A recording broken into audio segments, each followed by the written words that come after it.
Glen Canyon Dam is edging toward a threshold it was never built to survive, and the Colorado River Basin is being forced into a brutally simple accounting problem. How do you keep a major hydropower dam functioning when the reservoir behind it keeps dropping, the runoff keeps shrinking, and every emergency fix shifts strain somewhere else? Can one reservoir be drained to rescue another without weakening both? Can a dam designed for a fuller Lake Powell keep releasing water safely when the plumbing inside it is being pushed toward limits its designers did not plan for? Lake Powell, held back by the 710-foot, about 220-meter, Glen Canyon Dam on the Arizona-Utah border, was built to stabilize a river system that now serves millions of people far beyond the canyons where the structure stands. The dam was completed in 1963, and for decades it symbolized control over a volatile river. That logic has reversed. Reclamation's own operating data now shows a basin under continuing stress, with the April forecast for water year 2026 projecting Lake Powell to end the year near 3,483 feet, about 1,061 meters, and around 15% of capacity. The same federal data says the projected release from Lake Powell in water year 2026 is 7.48 million acre-feet, with the reservoir's actual path still dependent on the year's inflows and weather. The trigger for the latest emergency response is not a single breakdown, but a stack of failures arriving at once. Reclamation says unusually low runoff, earlier than usual extreme heat, and a basin already depleted by long-term decline pushed the system into extraordinary measures. In the most recent spring reporting, federal managers plan to send between 660,000 and 1 million acre-feet of extra water from Flaming Gorge Reservoir to Lake Powell through April 2027. That move is meant to keep Lake Powell above critical elevations, but it also means Flaming Gorge will give up stored water and likely fall roughly 12.5 feet, about 3.8 meters, by September 2026, with broader projections showing a possible drop of about 35 feet, about 10.7 meters, by the following spring. That is why the latest emergency transfer has been described in bureaucratic language that barely hides its scale. Reclamation has cut releases from Lake Powell to the legal minimum for the first time, while also leaning on Flaming Gorge as a reserve that is in somewhat better condition. The logic is simple. Keep Lake Powell high enough to protect the dam's water intakes and turbine system, and delay the point at which Glen Canyon Dam's internal release structures become the only way to move water downstream. But that protection comes at a cost. The more water held in Powell, the less water reaches Lake Mead in the short term, and Reclamation's own basin data shows the federal system is already operating under continuing hydrologic pressure, with total basin storage down and the 2000 to 2025 period ranking among the driest spans since Glen Canyon Dam closed. The danger is not only that the dam will generate less electricity, the deeper problem is mechanical. Glen Canyon's river outlet works were never built to serve as the dam's full-time operating spine. They are smaller than the main power conduits, and Reclamation has acknowledged that long-term reliance on them would accelerate wear and maintenance. Circle of Blue's reporting, drawing on Reclamation material, notes that the outlet works were damaged during a high-flow release in 2023, when cavitation and pitting appeared in the pipes after the experimental release. The agency later coated the tubes with epoxy as a temporary fix, and has since been testing low-water operations with physical models in Denver. The concern is not abstract. If the outlet works are pushed too hard and erode again, control over releases could be compromised. The elevation that keeps showing up in the federal and reporting record is 3,500 feet, or about 1,067 meters. Reclamation and basin observers treat that level as a red line because it protects hydropower generation and limits structural exposure.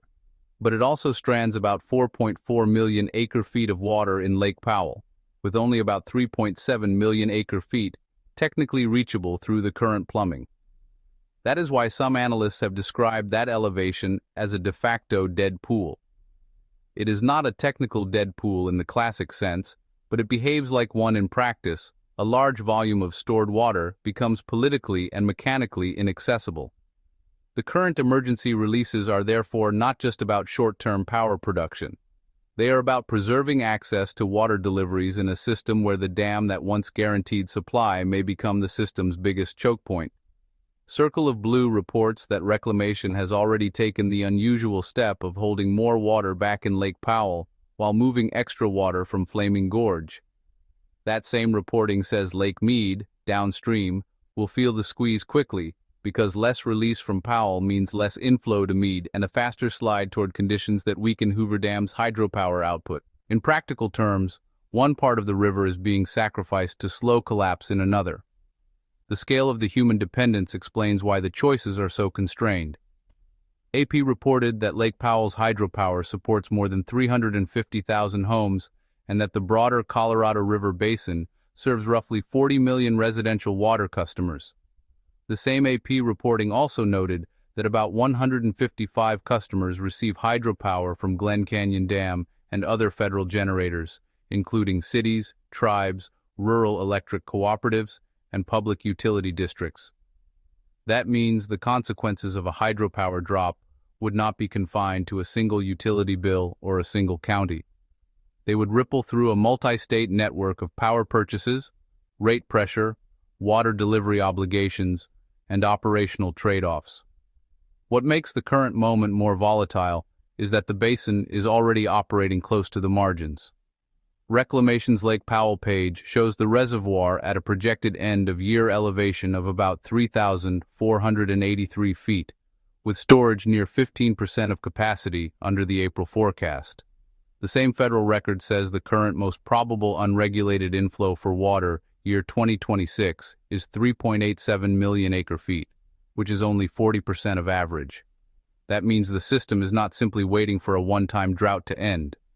It is living inside a smaller hydrologic regime with inflows that can swing sharply but are still trending below the historical baseline the dam was designed around. The power question is now inseparable from the engineering question.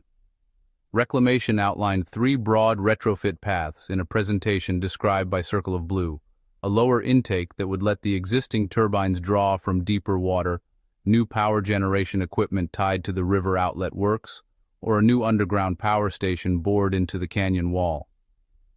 None of those options is quick and none is simple. Reclamation received $2 million from Congress in fiscal year 2022 for an appraisal study, and the agency has said it expects the findings later in 2026 or early 2027. That timeline matters because the operational crisis is arriving faster than major civil works normally move. The basin's emergency response is also being shaped by a broader legal and operational calendar. Reclamation's post-2026 Colorado River documents say the current interim operating framework was intended to run through 2026, while the new draft environmental review lays out how lower basin shortages, coordinated reservoir operations, and storage decisions will work after the old rules expire. In plain terms, the river is moving from one governing structure to another at the exact moment the physical system is most fragile. That overlap is part of what makes the present moment unusually consequential. The basin is not only managing drought, it is renegotiating how it will function, while the water supply itself keeps shrinking. That emergency calendar is now colliding with a larger operational reality. Glen Canyon Dam is being managed not as a stable backbone of the Colorado River, but as a structure that must be kept just above the point where its main release system becomes unreliable. Reclamation's current posture is to protect an elevation of 3,500 feet, about 1,067 meters, because the agency is not confident it can rely on the river outlet works for a prolonged run below that level. The trade-off is severe. Holding Powell above that line preserves hydropower, but it also strands roughly 4.4 million acre-feet of water that cannot be fully accessed with the dam's present plumbing.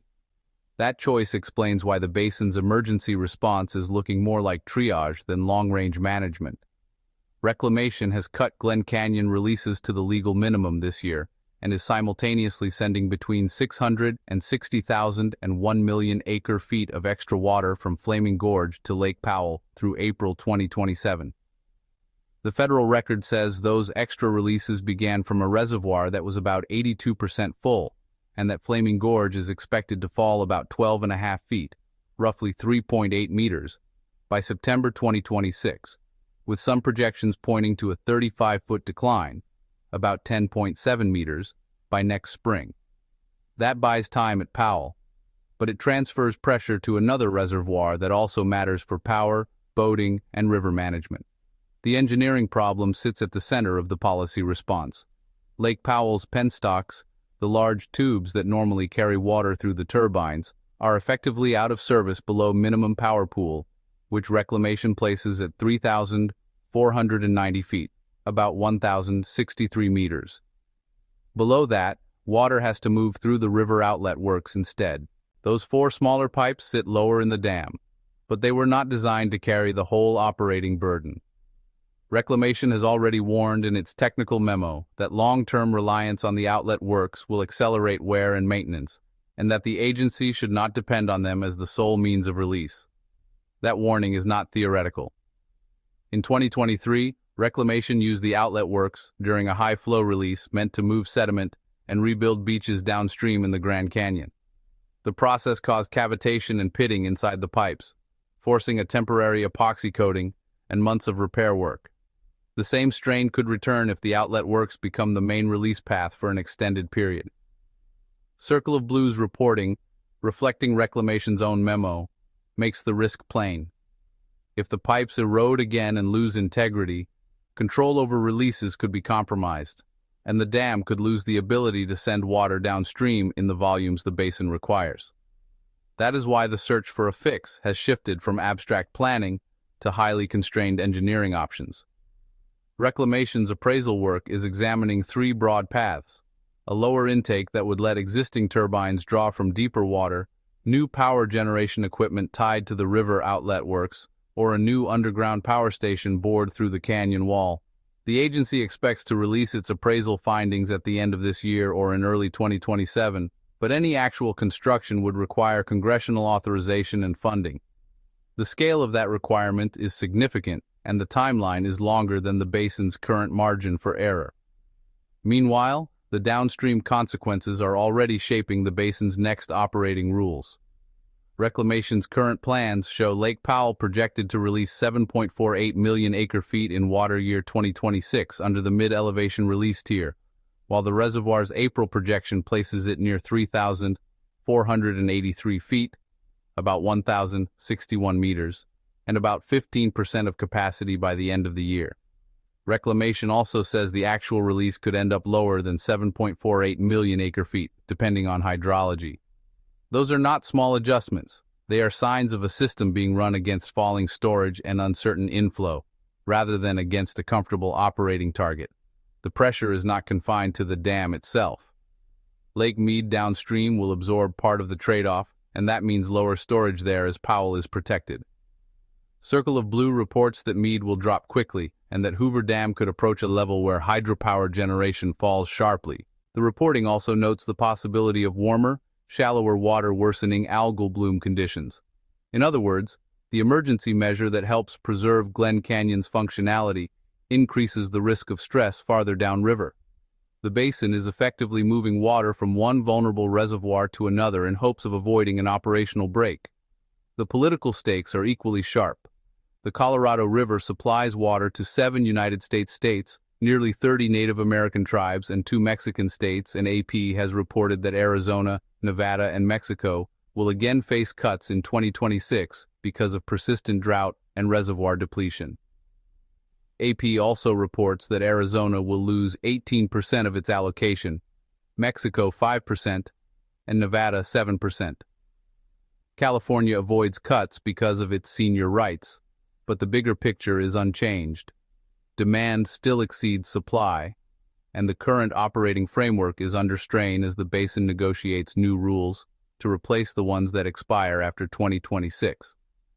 That negotiation backdrop matters because the dam's physical limits are now inseparable from the legal ones. The upper basin states must still meet Colorado River Compact obligations, yet the outlet works are smaller than the penstocks and could limit how much water can be moved if Powell drops too low. Circle of Blue's reporting notes that the outlet works were never meant for full-time operation and that their reduced throughput could create compact pressure if they become the primary release mechanism. The basin is therefore not just deciding how to protect a dam, it is deciding how much strain its interstate water-sharing system can absorb before the rules and the hardware stop matching one another. The final implication is that Glen Canyon Dam has become a test of whether the Colorado River can still be managed through 20th century infrastructure under 21st century water conditions. Reclamation's own operating pages show a reservoir still far below full, a forecast inflow that remains well under average, and emergency releases already underway to keep Powell above critical elevations. The federal position is clear. Keep the system functioning now, study modifications for later, and avoid a sudden collapse in release capacity. The unresolved issue is whether that sequence is still fast enough. If the dam's current plumbing can no longer safely carry the basin's needs, then the question is no longer how to preserve a symbol of river control, but how to keep a river system moving at all. One reason this moment is so consequential is that the dam is no longer operating inside the envelope its original designers assumed.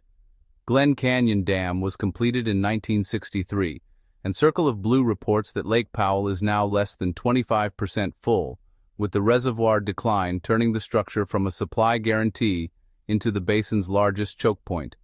The basic problem is operational, not rhetorical. The dam was never built for long stretches at the extremely low levels now becoming plausible, and Reclamation has warned that extended operation at those levels can damage the pipes that move water through the dam. That matters because the basin's reserve margins are already being consumed by emergency management. Reclamation's current projection places Lake Powell near 3,483 feet, about 1,061 meters, by the end of water year 2026, with storage around 15% of capacity and an inflow forecast of 3.87 million acre-feet, or about 40% of average.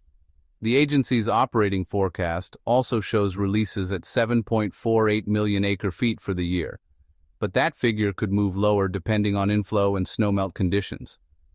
In other words, the reservoir is being managed while it remains well below the levels that once gave the system breathing room. The emergency water transfers are meant to delay a worse outcome, but they also reveal how narrow the remaining options have become. Reclamation is sending extra water from Flaming Gorge Reservoir to Lake Powell through April 2027, with the planned transfer amount falling between 660,000 and 1 million acre-feet. That buys time for Powell's elevation, but it also pushes Flaming Gorge lower, with federal projections showing a drop of about 12.5 feet, roughly 3.8 meters, by September 2026, and potentially about 35 feet, roughly 10.7 meters, by the following spring. The basin is not escaping the shortage, it is redistributing it. The engineering downside is that the system's most important backup is also the least suitable for prolonged use. Circle of Blue reports that below minimum power pool, which Reclamation places at 3,490 feet, about 1,063 meters, the main penstocks are effectively unavailable, and water has to move through the river outlet works instead. Those outlet works were not intended to carry the dam's full operating load, and the agency has said repeated low elevation use would accelerate wear. After the 2023 high flow release, which caused cavitation and pitting, Reclamation had to coat the outlet pipes with epoxy as a temporary fix. That is a fragile foundation for a system expected to keep delivering water to the lower basin on schedule. The power implications reach well beyond the walls of the dam. AP reports that Lake Powell's hydropower supports more than 350,000 homes, while the Colorado River Basin serves about 40 million residential water customers overall. The same reporting says about 155 customers receive hydropower from Glen Canyon Dam and other federal generators, including utilities, cities, tribes, and rural electric cooperatives. If Powell falls too low for reliable generation, the consequences will not stay local. They will show up in procurement costs, utility planning, and the balancing acts that keep power and water aligned across several states. That pressure is also shaping the basin's next legal and operational framework. Reclamation's post-2026 Colorado River planning documents make clear that the current interim operating rules are expiring just as the basin remains under structural stress. The draft environmental review lays out a system built around lower basin shortages, coordinated reservoir management, and a new round of operating choices that will replace the rules now in force. At the same time, AP has reported that Arizona, Nevada, and Mexico will again face cuts in 2026, with Arizona losing 18% of its allocation, Nevada 7%, and Mexico 5%. The river's institutions are being asked to reset, while the reservoirs remain strained and the hydropower floor keeps coming into view. Reclamation's retrofit study is therefore not a distant planning exercise. It is becoming part of immediate basin management. Circle of Blue says the agency is evaluating a lower intake, new generation equipment tied to the river outlet works, or an entirely new underground power station carved into the canyon wall, with findings expected later this year or in early 2027. The appraisal work is backed by congressional funding, but even if the agency identifies a preferred path, construction would still require a longer political and financial runway than the current hydrologic conditions seem willing to provide. That gap between engineering time and water time is now one of the clearest features of the Glen Canyon problem.